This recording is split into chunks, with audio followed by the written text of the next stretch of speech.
Salam sejahtera bagi kita semua yang menyaksikan tayangan ibadah online pada pagi hari ini. Semoga saudara dan saya mengalami kasih pemeliharaan Allah yang sempurna. Kita percaya bahwa kita semua adalah milik Allah yang berharga. Mari kita datang ke dalam ibadah dengan memuliakan nama Tuhan melalui pujian.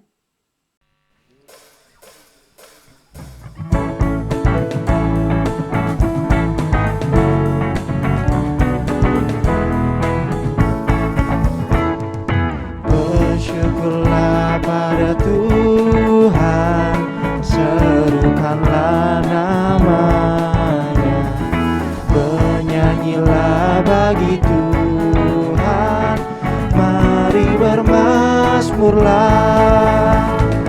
Pujilah Tuhan hai jiwaku, pujilah namanya. Aku hendak bernyanyi seumur hidupku.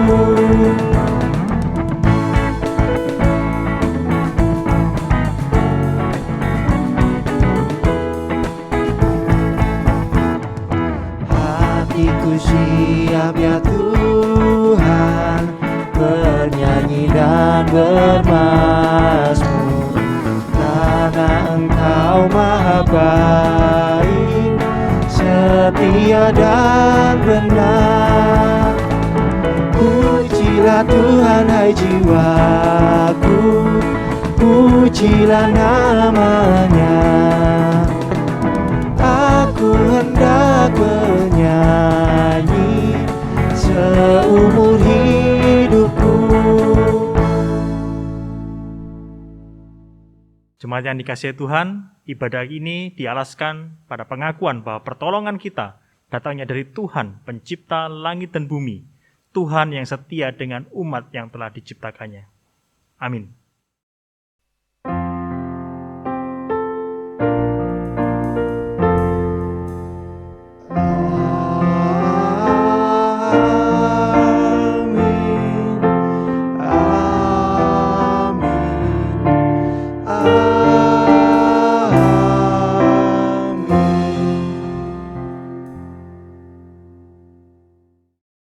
Kasih karunia dan damai sejahtera dari Allah Bapa, Putra, dan Roh Kudus menyertai saudara sekalian. Dan menyertai saudara juga. Saudara, perbedaan adalah sebuah kenyataan hidup. Perbedaan tidak dapat kita hindari dan juga tidak dapat kita ingkari, termasuk di dalam kekristenan. Namun demikian, Tuhan kita, Tuhan Yesus Kristus, adalah Tuhan yang menyatukan kita, membuat kita menjadi saudara-saudara. Oleh kasih karunia-Nya dan oleh pengorbanannya, kita disatukan. Oleh sebab itu, sudah sepatutnya kita mengusahakan dan memperjuangkan kesatuan itu. Seperti pujian yang akan kita naikkan bersama, Serikat Persaudaraan.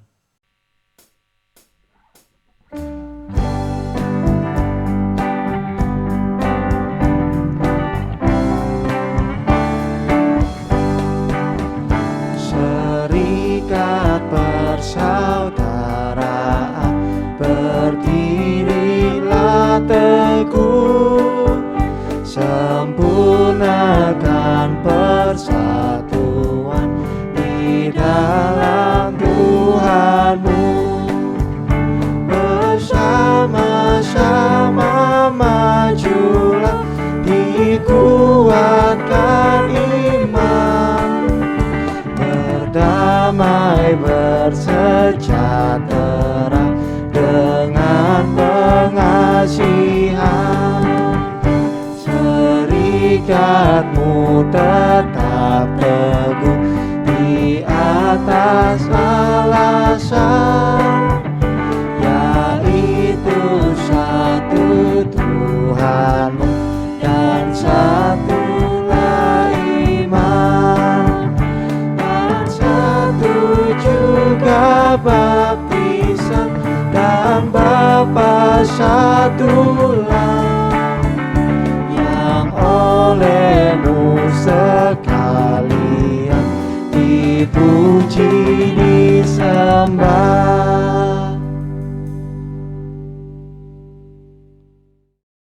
Saudara, mari kita menghadap Tuhan, menaikkan doa pengakuan dosa kita di hadapannya.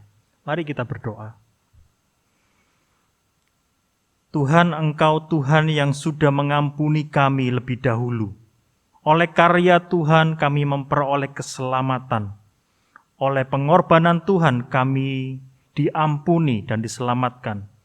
Oleh sebab itu ya Tuhan, di dalam segala keberadaan kami pada saat ini, kami memberanikan diri menghadap Tuhan, memohon ampun akan segala dosa dan kesalahan kami. Karena kami tahu di dalam nama Tuhan Yesus Kristus ada pengampunan dosa. Tuhan, ampuni kami. Demi Kristus Yesus Tuhan, kami berdoa. Amin.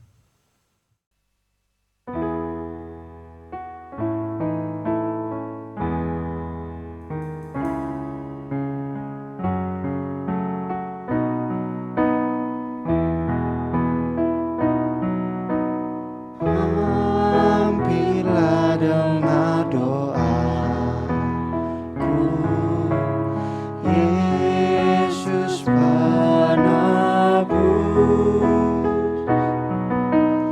Orang lain Kau hampiri, jangan jalanku. Yesus Tuhan, dengar doaku.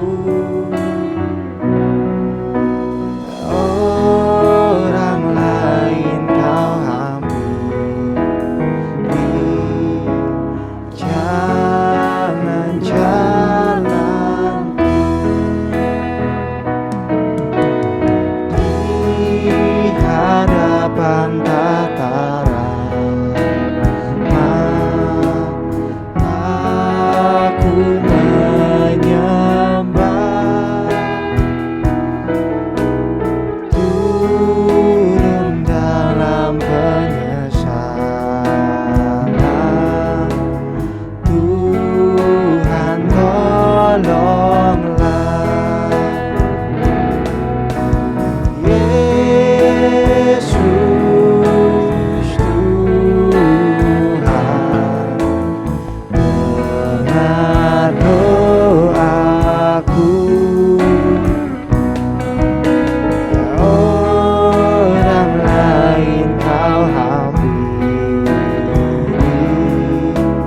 jangan jalanku.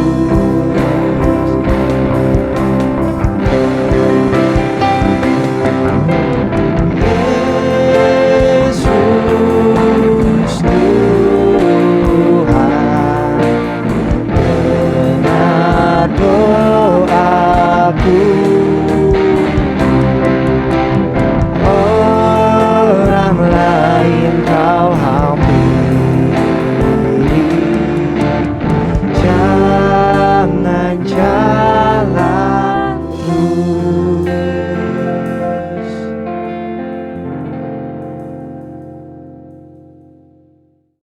Saudara, dengan bangkit berdiri, mari kita mendengarkan berita anugerah yang dari Tuhan yang terambil dari Injil Yohanes, pasal yang ke-17 ayat 20-21, yang berbunyi demikian. Dan bukan untuk mereka saja aku berdoa, tetapi untuk orang-orang yang percaya kepadaku oleh pemberitaan mereka, supaya mereka semua menjadi satu, sama seperti Engkau, ya Bapa, di dalam aku dan aku di dalam Engkau, agar mereka juga di dalam kita, supaya dunia percaya bahwa Engkaulah yang telah mengutus aku. Demikianlah berita anugerah dari Tuhan. Syukur kepada Allah.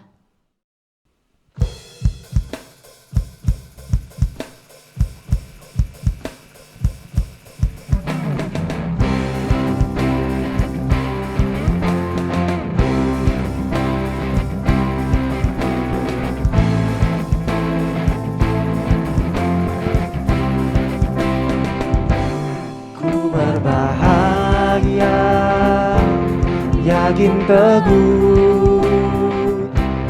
Yesus abadi, kepunyaanku, aku warisnya, ku ditebus, ciptaan baru, Rohul Kudus. Aku bernyanyi bahagia, memuji Yesus selamanya.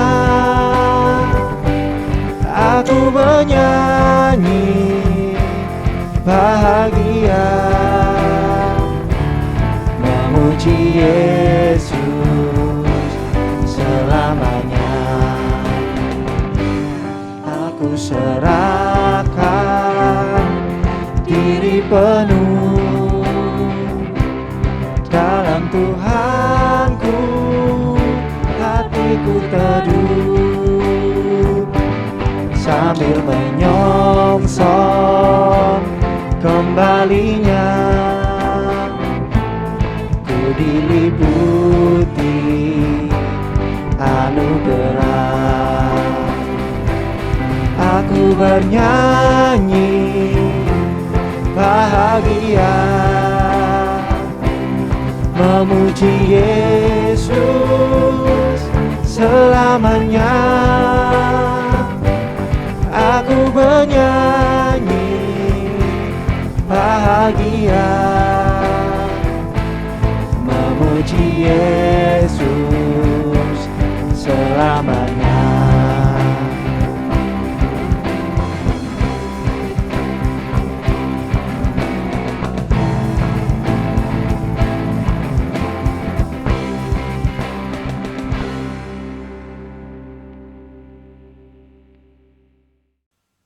Mari saudara, sebelum kita membaca dan merenungkan firman Tuhan, kita terlebih dahulu berdoa. Mari kita berdoa. Tuhan Yesus, Engkaulah pelita dan terang jalan kami. Kami memperoleh pimpinan dan tuntunan Tuhan karena firman Tuhan. Terangi hati kami, pikiran kami, diri kami, supaya kami bukan hanya mengerti, tetapi kami juga dimampukan untuk melakukan firman Tuhan di dalam kehidupan kami sehari-hari. Berfirmanlah ya Tuhan, di dalam nama Tuhan Yesus Kristus kami berdoa. Amin. Mari saya mengundang kita untuk membuka satu bagian firman Tuhan yang terambil dari Kisah Para Rasul. Kisah Para Rasul pasal yang ke-10, kita akan membaca ayat 44 hingga 48. Kisah Para Rasul pasal yang ke-10 ayat 44 hingga 48. Saya akan bacakan untuk kita sekalian, demikian firman Tuhan. Ketika Petrus sedang berkata demikian, turunlah Roh Kudus ke atas semua orang yang mendengarkan pemberitaan itu. Dan semua orang percaya dari golongan bersunat yang menyertai Petrus tercengang-cengang karena melihat bahwa karunia Roh Kudus dicurahkan ke atas bangsa-bangsa lain juga, sebab mereka mendengar orang-orang itu berkata-kata dalam bahasa roh dan memuliakan Allah. Lalu kata Petrus, bolehkah orang mencegah untuk membaptis orang-orang ini dengan air, sedangkan mereka telah menerima Roh Kudus sama seperti kita? Lalu ia menyuruh mereka dibaptis dalam nama Yesus Kristus. Kemudian mereka meminta Petrus supaya ia tinggal beberapa hari lagi bersama-sama dengan mereka. Sejauh ini sabda Tuhan, berbahagia kita yang memelihara dan yang melakukan firman Tuhan di dalam kehidupan kita sehari-hari. Haleluya.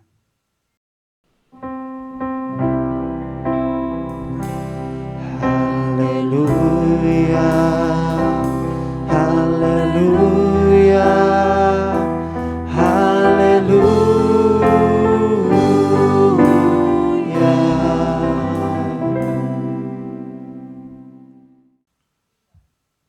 Saudara, Kadang tubuh kita butuh pemanasan, butuh stretching begitu ya, supaya otot tubuh kita tidak kaku.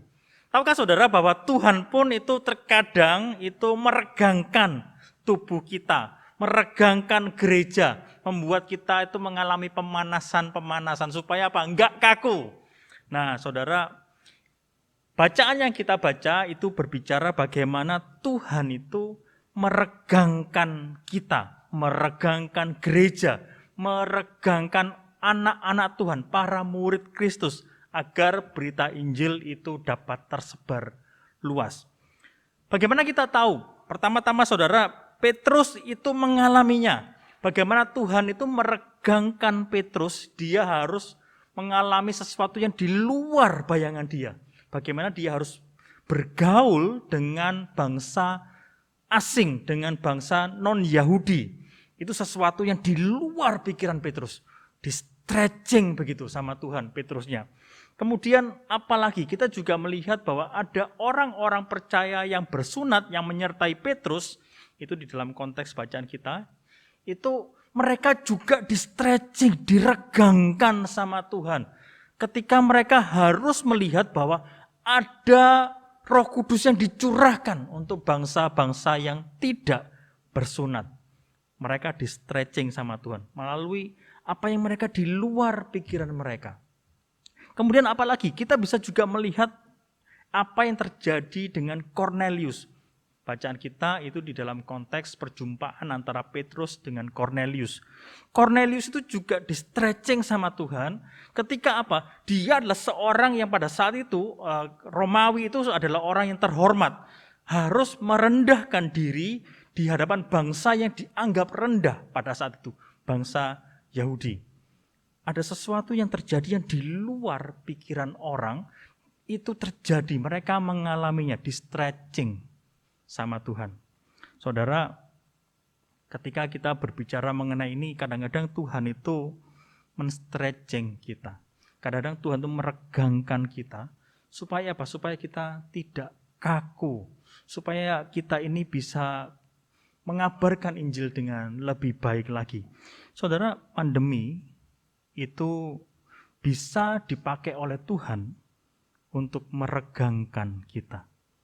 Pandemi bisa dipakai oleh Tuhan untuk men-stretching kita. Kenapa? Apa yang bisa terjadi dengan pandemi ini? Tuhan itu bisa menggunakan pandemi ini agar berita Injil dapat tersebar semakin luas.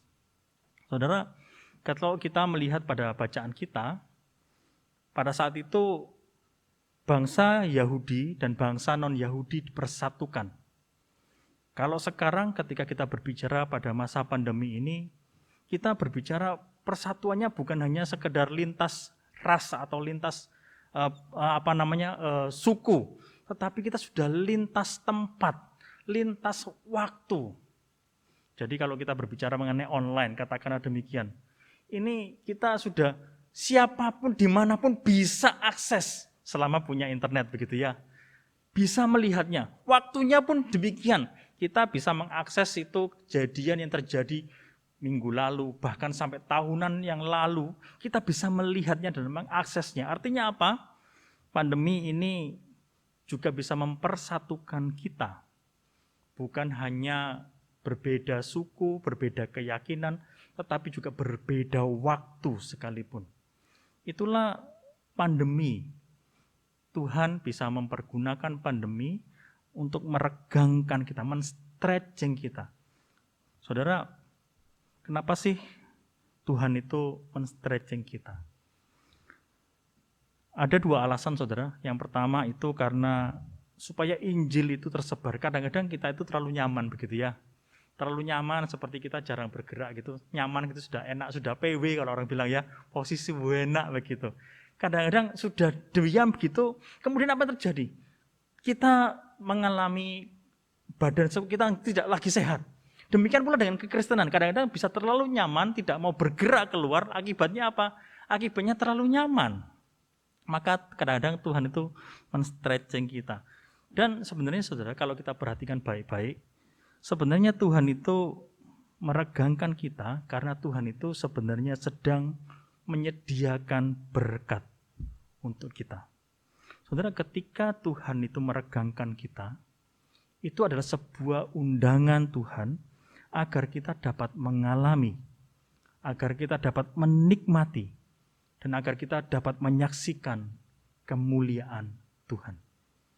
Itu adalah janji yang sebenarnya Tuhan siapkan untuk kita ketika di stretching sama Tuhan, begitu. Jadi saudara, jika kita ingin agar Injil itu tersebar, juga jika kita menginginkan agar kita bisa menikmati berkat Tuhan, maka kita perlu mengizinkan Tuhan untuk men-stretching kita, meregangkan kita.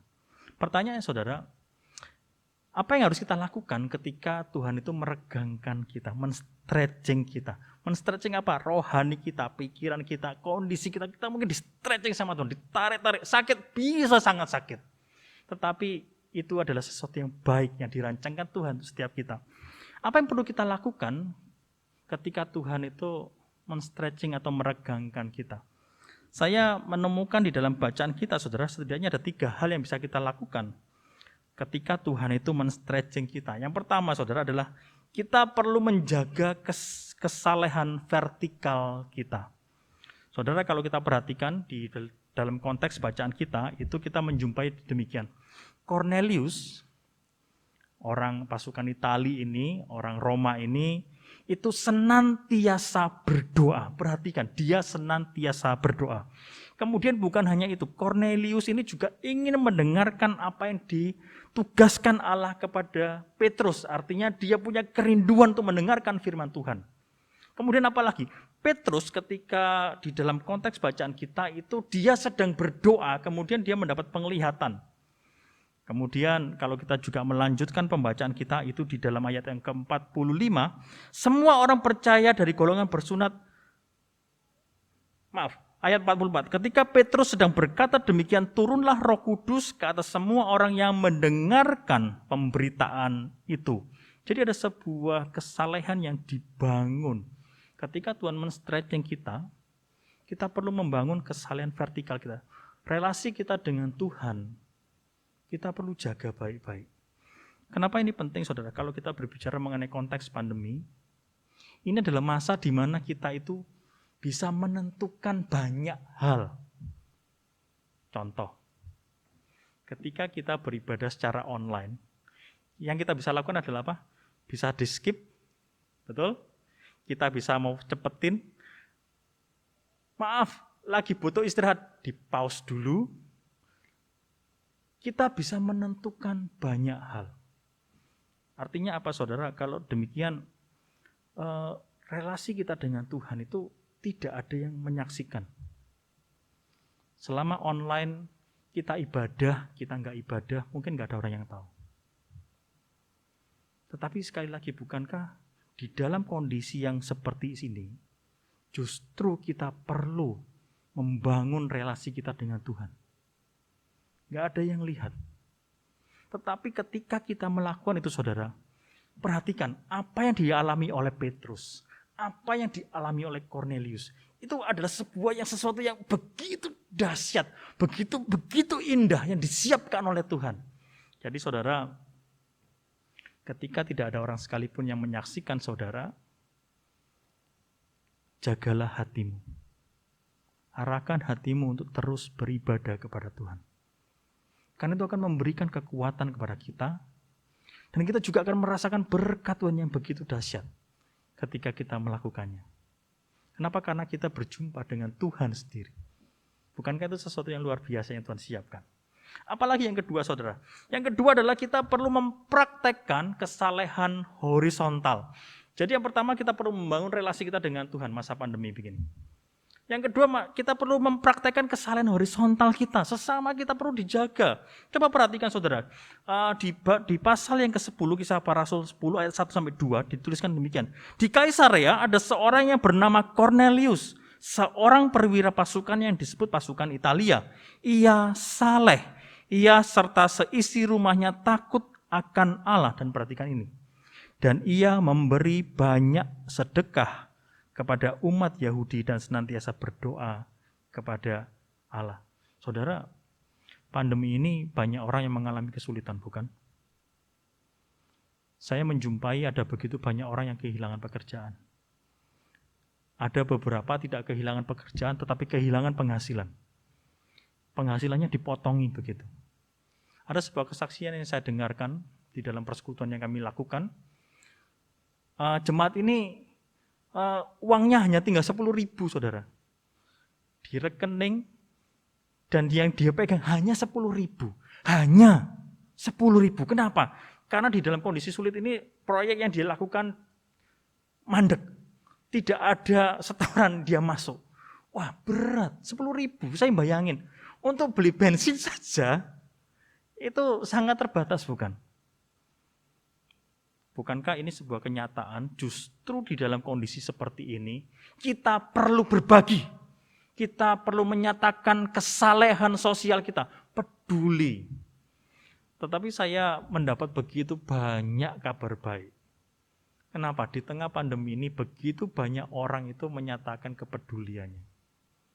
Saya melihat banyak gereja-gereja juga. Bagaimana menunjukkan kepedulian? Berbagai aksi dilakukan. Berbagai hal yang bisa untuk membangun, menolong orang sesama. Gak pandang siapa mereka, agamanya apa, dari mana. Bantu, dibantu. Sebuah kesaksian yang luar biasa, bukan? Saudara bisa melihat berita-berita yang ada. Bahkan mungkin kiriman WA yang saudara terima misalnya. Bukankah begitu banyak kesaksian berita baik? Ada orang-orang yang berbagi di tengah kondisi yang sulit. Artinya apa, saudara? Kita perlu mempraktekkan kesalehan horizontal adalah ketika kita itu tidak hanya memikirkan diri sendiri, kita tidak hanya terjebak dengan gelembung yang membungkus dan persoalan yang kita hadapi. Praktek kesalehan horizontal adalah kita berani keluar dari zona nyaman kita memperhatikan mereka. Ini adalah waktu di mana panggilan Tuhan agar setiap umat, agar gereja bisa jadi berkat itu sangat nyata. Bahkan kita juga sempat mendengar, bukan, bahwa di tengah pandemi yang belum berakhir, bencana silih berganti kita hadapi. Bukankah ini adalah kesempatan yang Tuhan berikan agar kita bisa berkarya? GKI banyak karya yang bisa kita lihat. Ini adalah kesempatan yang kita bisa pakai. Oleh itu sebab itu, saudara, jangan hanya terbungkus oleh persoalan dan keadaan kita. Ini adalah waktu untuk kita untuk berani memikirkan orang-orang di sekitar kita. Saya bisa memahami kalau kondisi ini tidak mudah. Bagi sebuah rumah tangga misalnya, tidak mudahnya kenapa? Serba online ini misalnya kalau punya anak, mesti jagai anaknya kalau sekolah. Namanya sekolah, kadang-kadang saudara ini kan online begitu ya. Gurunya itu ngomong A, B, C, D, E gitu ya. Muridnya itu lagi main HP gitu ya. Kadang-kadang nonton YouTube, kadang-kadang main game. Kita sebagai orang tua misalnya itu bisa sangat stres, bukan?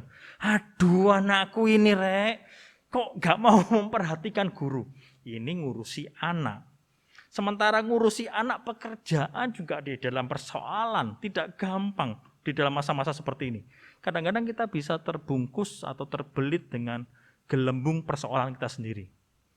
Tetapi justru ini adalah waktu di mana Tuhan itu men-stretching kita untuk tidak hanya memikirkan diri sendiri.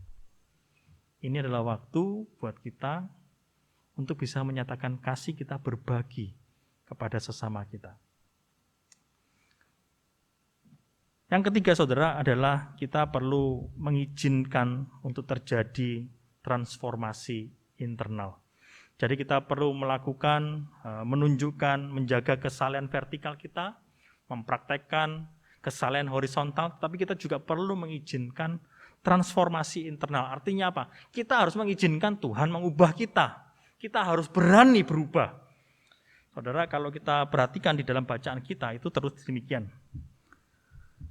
Dan semua orang percaya dari golongan bersunat yang menyertai Petrus tercengang-cengang. Saudara, kata tercengang-cengang di sini itu di dalam bahasa aslinya adalah eksistemi. Apa itu eksistemi? Eksistemi itu dari dua kata, ex dan histemi. Apa itu ex itu keluar, histemi itu berbicara mengenai sebuah posisi. Jadi tercengang-cengang itu disuruh keluar dari posisinya dia. Jadi kita diajak untuk berani keluar dari apa yang kita pikirkan, apa yang kita hayati, harus berani berubah. Saudara, bukankah sekarang ini kita mengalaminya toh? Dulu kita beradu, berargumen, bicara mengenai ibadah online. Saya masih ingat beberapa tahun lalu itu perdebatannya sangat kuat begitu. Tetapi ketika berbicara mengenai kenyataan sekarang, bukankah ibadah online menjadi sesuatu yang menjadi biasa di dalam kehidupan kita, bukan? Artinya apa? Kita perlu memberikan diri kita untuk berubah, mengizinkan Tuhan untuk mengubah kita. Saudara, pandemi atau kesulitan itu bisa mengubah kita. Pertanyaannya bukan apakah kita berubah atau tidak, tetapi kita perlu bertanya, kita berubah menjadi seperti apa? Apakah kita berubah menjadi baik atau kita berubah menjadi lebih buruk? Saya sering mendengarkan ilustrasi ini, tapi saya kira ini sesuatu ilustrasi yang baik begitu ya. Antara telur dengan kentang. Apa yang terjadi dengan telur yang dipanaskan dan dengan kentang yang dipanaskan? Sama-sama direbus, apa yang terjadi dengan telur dan kentang itu? Telur ketika direbus dia akan semakin keras. Sementara kentang semakin direbus semakin lembut. Saudara, kita bisa membuat pilihan ketika kesulitan pandemi ini kita hadapi bersama. Gereja menghadapi ini bersama, kita bisa memilih. Apakah kita memilih untuk mengeraskan diri atau memilih untuk membuat diri kita lebih lembut? Kalau kita perhatikan bacaan kita, saudara, Tuhan itu adalah Tuhan yang menolong. Tuhan menolong Petrus. Tuhan menolong orang-orang percaya bersunat. Dan juga Tuhan itu menolong mereka yang tidak bersunat.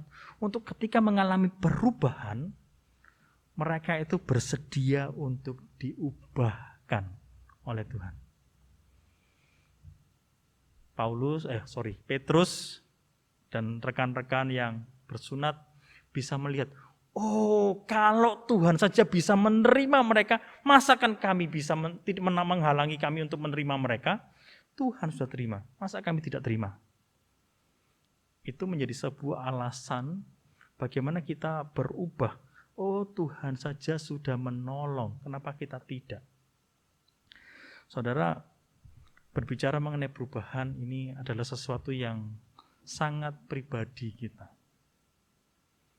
Di tengah kondisi pergumulan yang berbagai yang kita hadapi, kita bisa membuat berbagai pilihan. Mengeraskan atau melembutkan diri kita.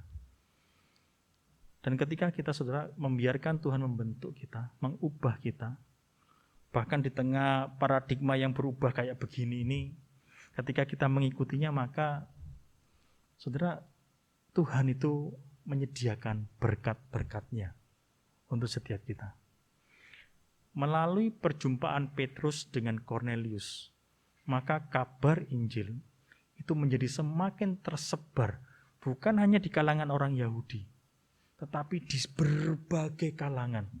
Begitu banyak orang yang sebelumnya itu tidak bisa mendengarkan kabar baik, mereka bisa mendengarkan kabar baik. Saudara, pandemi ini kita bisa melihatnya sebagai sebuah persoalan, tetapi kita juga bisa melihatnya sebagai sebuah kesempatan. Kesempatan untuk kita menyatakan kasih Tuhan kepada orang-orang di sekitar kita maupun kepada diri kita sendiri. Oleh sebab itu, saudara, kita perlu memberikan hati kita untuk diubahkan oleh Tuhan.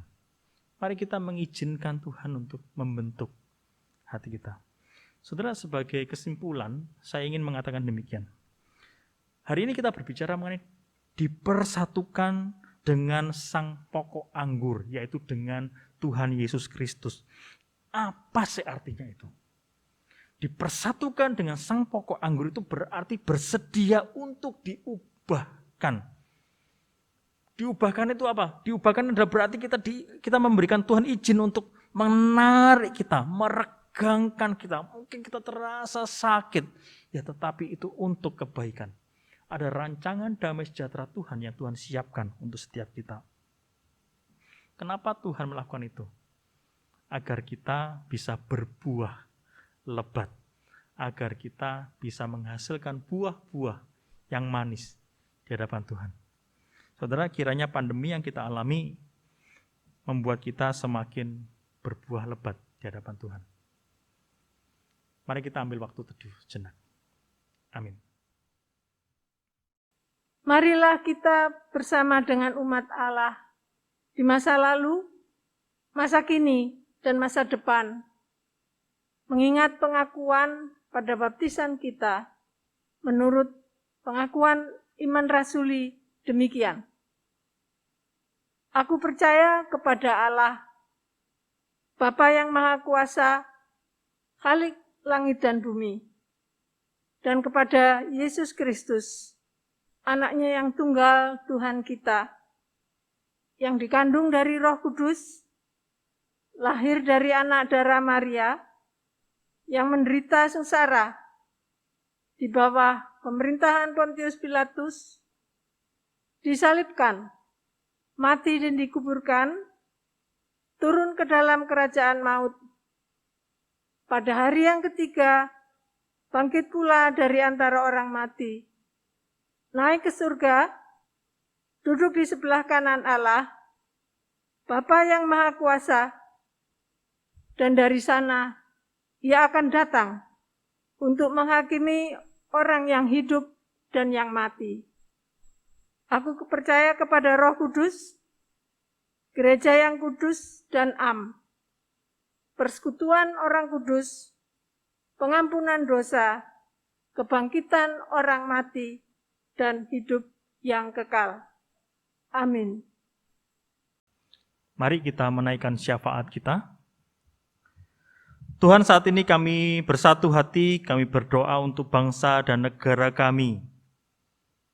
Di tengah pandemi yang belum berakhir, kami berdoa biarlah Engkau terus menolong bangsa dan negara kami secara khusus untuk pemerintah maupun para petugas yang sudah Engkau panggil, yang sudah Engkau lengkapi.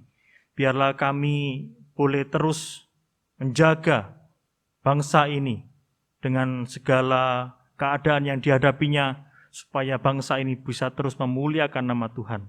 Penanganan COVID yang terus dilakukan, biarlah Engkau juga menjaga dan menolong setiap kami. Untuk penanganan kasus-kasus kejahatan, biarlah Engkau juga menolong. Di dalam kondisi seperti ini, masih ada kasus-kasus kejahatan. Biarlah Tuhan menolong pemerintah kami. Kami juga berdoa ya Tuhan untuk beberapa daerah yang terkena bencana. Di tengah pandemi yang belum berakhir, mereka harus mengalami bencana. Tuhan, biarlah pertolongan Tuhan. Boleh Tuhan terus nyatakan secara khusus, pakailah gerejamu untuk menjadi saluran berkat Tuhan. Kami juga berdoa untuk gerejamu di tempat ini, untuk GKI Gayung Sari. Ya Tuhan, kami berdoa biarlah rangkaian ibadah yang disusun melalui online, segala kegiatan yang disiapkan, biarlah Engkau memberkati. Biarlah Engkau juga menolong setiap anak-anak Tuhan yang bekerja, setiap anak-anak Tuhan yang terlibat di dalam karya pelayanan ini. Ya Tuhan, Engkau sendiri yang menolong dan memberkati. Demikian pula untuk rangkaian hingga Pentakosta nanti. Ya Tuhan, Engkau sendiri yang memberkati setiap rencana dan kegiatan yang disusun. Kami tetap mengingat untuk jemaat-Mu yang di dalam pergumulan. Mungkin ada yang sakit ataupun di dalam pemulihan. Kami juga mengingat untuk mereka yang sekarang mungkin di dalam pergumulan, di dalam pekerjaan, di dalam masa depan, pencarian pasangan hidup. Apapun pergumulan yang mereka hadapi ya Tuhan, berbagai kesulitan yang mereka hadapi, kami percaya Engkau Tuhan yang bersama dengan kami, menyertai kami. Kami tidak pernah sendiri. Kami bersyukur Engkau Tuhan yang tidak pernah meninggalkan kami. Terima kasih ya Tuhan, kami menaikkan syafaat ini dengan kepercayaan bahwa Engkau adalah Tuhan yang mendengarkan seru doa kami dan Tuhan yang menjawab melampaui apa yang kami doakan. Demi Yesus Kristus yang mengajar kami berdoa Bapa kami demikian. Bapa kami yang di sorga, dikuduskanlah namamu. Datanglah kerajaanmu, jadilah kehendak-Mu di bumi seperti di sorga. Berikanlah kami pada hari ini makanan kami yang secukupnya, dan ampunilah kami akan kesalahan kami, seperti kami juga mengampuni orang yang bersalah kepada kami. Dan janganlah membawa kami ke dalam pencobaan, tetapi lepaskanlah kami daripada yang jahat. Karena Engkaulah yang empunya kerajaan, dan kuasa, dan kemuliaan sampai selama-lamanya. Amin.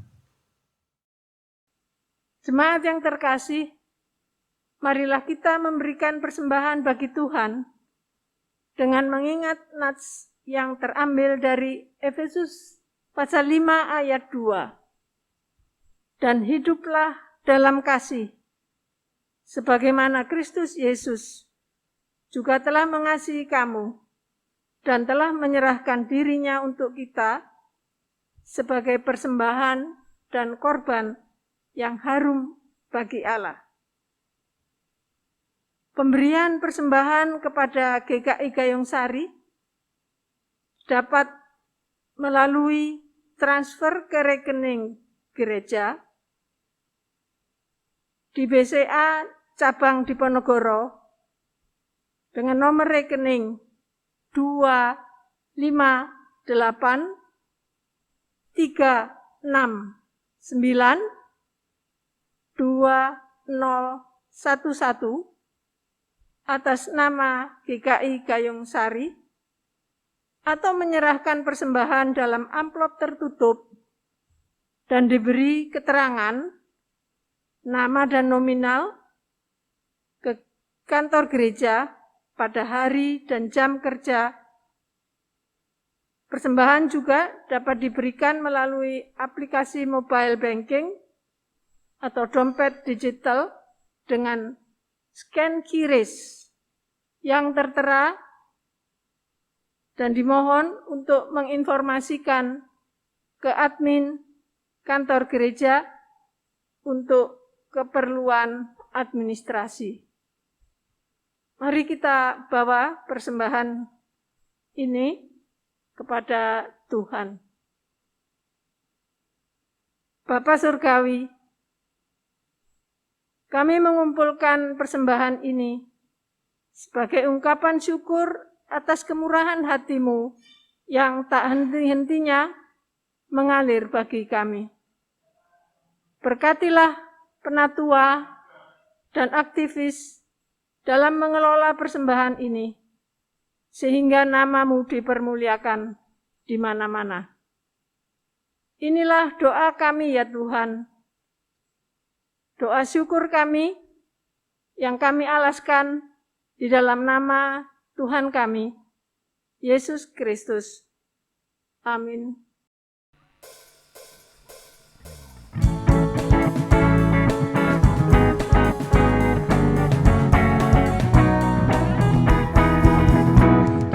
Badai topan dunia, Tuhanlah perlindunganmu. Kendati goncang semesta, Tuhanlah perlindunganmu. Ya Yesus, gunung batu di dunia, di dunia, di dunia. Ya Yesus, gunung batu di dunia, tempat berlindung yang teguh.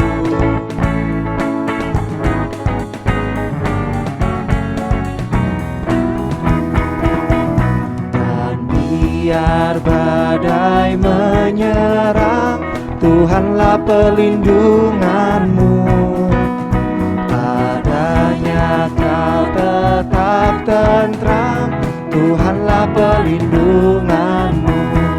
Ya Yesus, gunung batu di dunia, di dunia, di dunia. Ya Yesus, gunung batu di dunia, tempat berlindung yang teguh. Ya Yesus, gunung batu di dunia, di dunia, di dunia. Ya Yesus, gunung batu di dunia, pelindung yang teguh.